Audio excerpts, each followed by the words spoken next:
Bill Brown is an American professor at Xiamen University, but his students prefer calling him Old Pan to show their affection for him.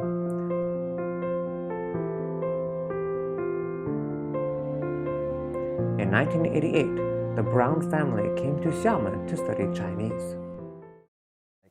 And the living conditions were very, for us, backwards. Every day the water was out, every day the electricity went out, the transportation wasn't very good. Even though the situation was not very good for us, the people were so warm, so friendly and hospitable.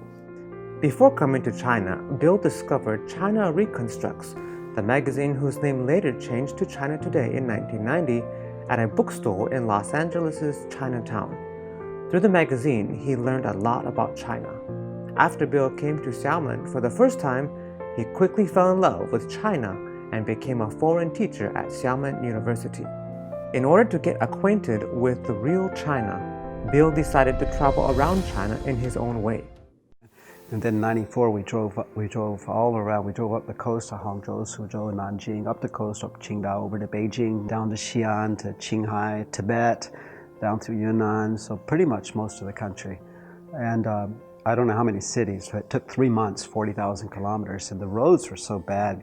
But what really impressed me was that early in '94, in Gansu, Ningxia, very poor places, the government was already building concrete roads to these very remote areas. I mean, a lot of money.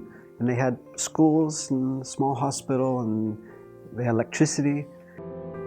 In 2019, Bill started off again. He wanted to see for himself the tremendous changes that had occurred in China over the past 25 years. And now I've been back to some of these places. It's still remote, still poor, but the people's lives are so much better than they were 25 years ago. And these farmers, some of their children go to university. To me, that's the China dream. In February 2019, Bill's new book, Off the Wall, How We Fell for China, was published. He sent a copy to China's President Xi Jinping and soon received a letter in reply. That he replied so quickly, and he sent me 2 books. The one he wrote on government. Over the 3 decades of living in Xiamen, Bill has gone from a man who felt at home in China to a man who now holds a Chinese foreign permanent resident ID card, making him a genuine Chinese.